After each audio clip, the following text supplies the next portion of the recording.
नमस्कार दोस्तों, जय हिंद। स्वागत है फिर से एक बार आपके अपने यूट्यूब चैनल हर्ष सॉल्यूशन में। दोस्तों, हम लोग देख रहे थे सर्वनाम और इससे संबंधित टॉप एमसीक्यूज़, और ये आज इसका दूसरा पार्ट है। दोस्तों, इसमें कुछ प्रश्न बाकी थे और आज हम लोग इसी को करेंगे। आइए हम लोग देखते हैं इससे संबंधित, सर्वनाम से संबंधित कुछ और भी महत्वपूर्ण प्रश्न। दोस्तों, इसका अगर आपने फर्स्ट पार्ट नहीं देखा है तो आप चैनल के प्लेलिस्ट में जा करके उन वीडियोस को देख सकते हैं। और अगर दोस्तों आप जैसे सीजीएल की तैयारी करना चाहते हैं अच्छी तरीके से, तो आप इस चैनल के माध्यम से बहुत ही अच्छी तरीक़ा से अपने जो है तैयारी को बूस्ट दे सकते हैं। तो अगर आज आप पहली बार हमारे इस चैनल को विजिट कर रहे हैं तो चैनल को सब्सक्राइब कर बेल आइकन को प्रेस कर लीजिएगा। दोस्तों, इस चैनल के माध्यम से आपको निश्चित तौर पर लाभ मिलेगी। आइए देखते हैं आज का पहला प्रश्न। देखिए, जो पहला प्रश्न है इसमें बोलता है, इसमें जो सर्वनाम का विकारक है शब्द है वो कौन है। तो बताइए दोस्तों, इसमें सर्वनाम का विकारक शब्द कौन है। लिंग है, वचन, कारक या फिर तीनों। तो जो इसमें आपका सही होगा वो है आपका लिंग। ठीक है, तो ऑप्शन नंबर ए इसका सही हो जाएगा। देखिए, दूसरा है, इनमें कौन कारक सर्वनाम के लिए प्रयुक्त नहीं होता है। तो कौन सा कारक है जो कि सर्वनाम के लिए प्रयुक्त नहीं होता है। कर्म, कर्ता, संबोधन या फिर संप्रदान।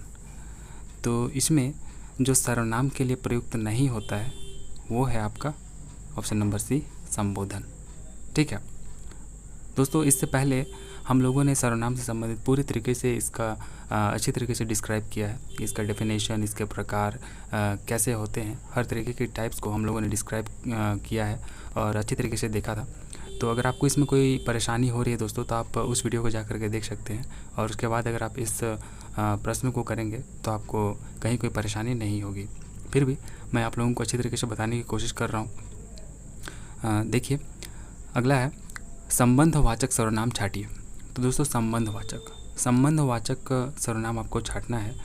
तो मैंने आपको बताया था कि संबंधवाचक सर्वनाम के एग्जाम्पल होते हैं जैसे कि जो, सो, तो, ये सब है ना।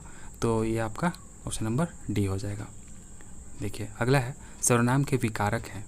तो सर्वनाम के विकारक दोस्तों आपको देखिए वचन और कारक दोनों ही होते हैं। ठीक है, तो इसलिए ऑप्शन नंबर सी इसका सही उत्तर हो जाएगा।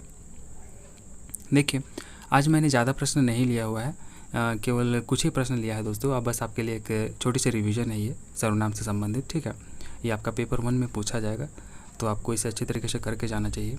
देखिए, अगला है, आप भले तो जग भला। इस वाक्य में आप क्या है।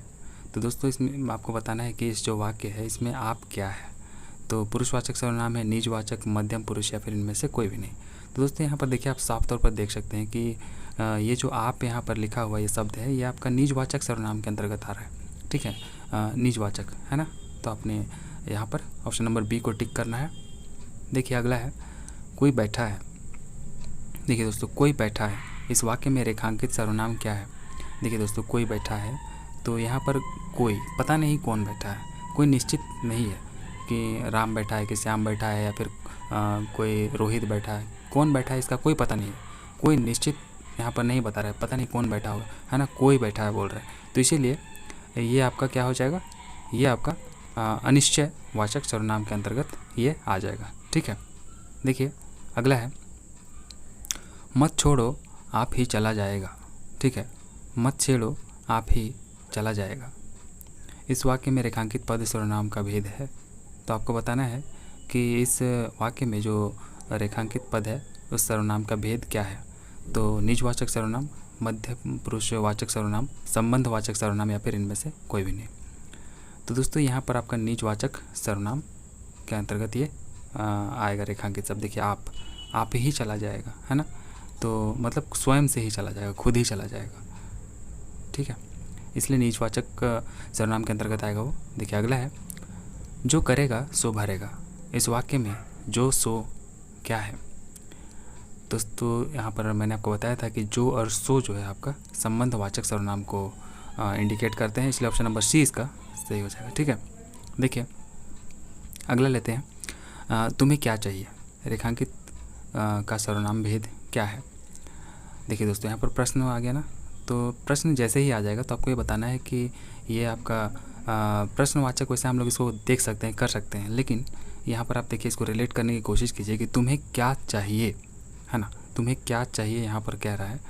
तो इस वाक्य में आप देखिए यहाँ पर ये एक संबंधवाचक सर्वनाम को दर्शा रहा है। यहाँ पर एक देखिए यहाँ पर प्रश्नवाचक सर्वनाम भी आप इसको कह सकते हैं, लेकिन देखिए एक तुम्हें क्या चाहिए, अगर हम लोग इसको देखें तो आप बताइए कि क्या मैं सही हूँ, किसी ये संबंधवाचक होगा या फिर प्रश्नवाचक, दोनों में ही आप खुद ही इसको डिस्ट्रीब्यूट करके मुझे बताने की कोशिश कीजिए। ठीक है, आपको क्या सही लग रहा है, सी या फिर बी?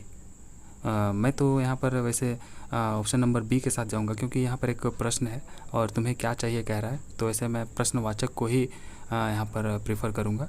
लेकिन फिर भी मुझे लग रहा है ऐसा कि ये सी भी हो सकता है। चलिए खैर हम लोग आगे देखते हैं। देखिए, निजवाचक सर्वनाम का प्रयोग किस वाक्य में हुआ है, बताइए दोस्तों। निजवाचक सर्वनाम का जो प्रयोग हुआ है वो किस वाक्य में हुआ है? आप घर आ जाइए, आप घर जाइए, आपकी पुस्तक कहाँ है, आप जाने, आपका काम जाने, आप भले तो जग भला। तो देखिए दोस्तों, निजवाचक सर्वनाम है ना, तो आप भले तो जग भला, मतलब आप भले तो जग भला, ये मतलब निजवाचक सर्वनाम को दर्शा रहा है। ठीक है, ऑप्शन नंबर डी इसका सही हो जाएगा। देखिए अगला है, यह घोड़ा अच्छा है। इस वाक्य में यह क्या है? तो दोस्तों यह क्या है? यह घोड़ा अच्छा है, क्या यह संज्ञा है, सर्वनाम है, विशेषण या फिर सर्वनामिक विशेषण है? तो यह घोड़ा अच्छा है दोस्तों, ये आप कह सकते हैं कि यह जो है यहाँ पर आप सर्वनाम को कई लोग कहेंगे कि हाँ यह सर्वनाम है, लेकिन यहाँ पर दोस्तों ये सर्वनामिक विशेषण के अंतर्गत यहाँ पर हम लोग इसको लेंगे। ठीक है, ऑप्शन नंबर डी इसका हो जाएगा। देखिए, निश्चयवाचक सर्वनाम कौन सा है? तो निश्चयवाचक सर्वनाम दोस्तों जिससे एक निश्चितता का बोध होता है, जैसे कि क्या, कुछ, कौन, या इसमें से कौन सा है जो निश्चयवाचक सर्वनाम को दर्शा रहा है ना। तो यहाँ पर जो निश्चयवाचक सर्वनाम को दर्शा रहा है वो आपका है यह। ठीक है, कि यही वो किताब है जिसे मैंने कल पढ़ा था, तो ऐसा आप कह सकते हैं एग्जाम्पल के तौर पर। देखिए अगला है, इनमें अनिश्चयवाचक सर्वनाम कौन सा है?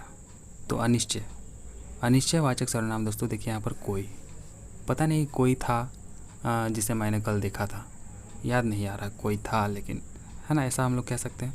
तो कोई, इसका सी हो जाएगा सही। देखिए अगला है, यह काम मैं आप कर लूँगा। पंक्ति में आप क्या है? आप, यह काम मैं आप ही कर लूँगा, है ना। तो इसमें दोस्तों जो आप है ये आपका निजवाचक सर्वनाम को दर्शा रहा है। ठीक है, देखिए सो है प्रश्न, देखिए यहाँ पर दोस्तों सो है प्रश्नवाचक, निश्चयवाचक, संबंधवाचक या फिर कोई भी नहीं। तो सो, जो, सो, ये सब मैंने आपको बताया था दोस्तों कि आपका ये संबंधवाचक के अंतर्गत आता है। ठीक है, तो इसलिए सो जो है आपका संबंधवाचक को दर्शाएगा। तो ये थी दोस्तों आज की पूरी वीडियो। उम्मीद करता हूँ आपको वीडियो पसंद आएगी और कुछ ना कुछ सीखने को जरूर मिला होगा। दोस्तों अगर आपको वीडियो पसंद आई है तो इसे लाइक कर अपने दोस्तों के बीच में जरूर शेयर कर दीजिए, और चैनल पर नए हैं तो इसे सब्सक्राइब कर बेल आइकन को भी प्रेस कर लीजिएगा। दोस्तों मैं इसी तरीके की बहुत सारी वीडियोज़ आप लेकर के आता रहता हूँ, और अगर आप JSSC सीजीएल की खास तौर पर तैयारी कर रहे हैं तो हमारे इस चैनल पर दोस्तों नागपुरी से संबंधित पूरी तरीके से सिलेबस आपको कवर कराया गया है।